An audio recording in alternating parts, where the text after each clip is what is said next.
ദൈവം സ്നേഹിച്ച പെണ്ണ്, അവളുടെ പേര് സാറായി.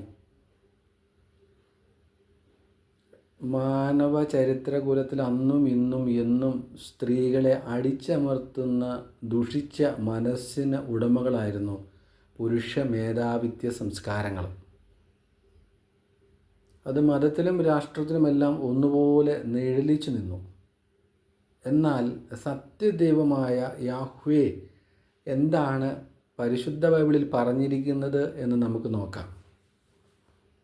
അത് ഉൽപ്പത്തി പുസ്തകം 16-ാം അധ്യായം 15 മുതലുള്ള വചനങ്ങളാണ്. ദൈവം അബ്രാഹത്തോട് അരുളി ചെയ്തു, നിന്റെ ഭാര്യ സാറായിയെ ഇനിമേൽ സാറായി എന്നല്ല വിളിക്കേണ്ടത്, അവളുടെ പേര് സാറ എന്നായിരിക്കും. ഞാൻ അവളെ അനുഗ്രഹിക്കും, അവളിൽ നിന്ന് ഞാൻ നിനക്ക് ഒരു പുത്രനെ തരും. അവളെ ഞാൻ അനുഗ്രഹിക്കും, അവൾ ജനതകളുടെ മാതാവാകും. അവളിൽ നിന്ന് ജനതകളുടെ രാജാക്കന്മാർ ഉത്ഭവിക്കും. അപ്പോൾ അബ്രാഹാം കമിഴ്ന്ന് വീണ് ചിരിച്ചുകൊണ്ട്, ഇത് പിന്നെ വായിച്ചാൽ മതി, എൻ്റെ ബാക്കിയുള്ള ഭാഗം, എൻ്റെ ഒരു പോയിൻറ്റ്സ് മാത്രമാണ് ഞാൻ പറയുന്നത്. ദൈവം അരുളി ചെയ്തു, നിന്റെ ഭാര്യ സാറ തന്നെ നിനക്കൊരു പുത്രനെ പ്രസവിക്കും. നീ അവനെ ഇസഹാക്ക് എന്ന് വിളിക്കണം. അവനുമായും അവൻ്റെ സന്തതികളുമായും ഞാൻ നിത്യമായ ഒരു ഉടമ്പടി സ്ഥാപിക്കും.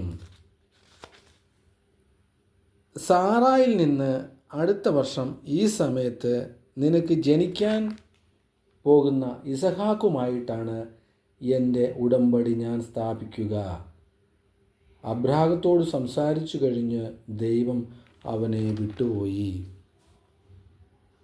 അബ്രാഹത്തിൻ്റെ ഭാര്യ സാറായിയെ സാറ എന്ന് പേരിൽ മാറ്റം വരുത്തി ദൈവം സാറായെ അനുഗ്രഹിച്ച് ആ സാറായിൽ നിന്ന് ജനിക്കുന്ന കുഞ്ഞുമായിട്ടാണ് ഉടമ്പടി സ്ഥാപിക്കുന്നത്. അപ്പം ദൈവം ഉടമ്പടിയിലേക്ക് കൊണ്ടുവന്ന സ്ത്രീയാണ് സാറ.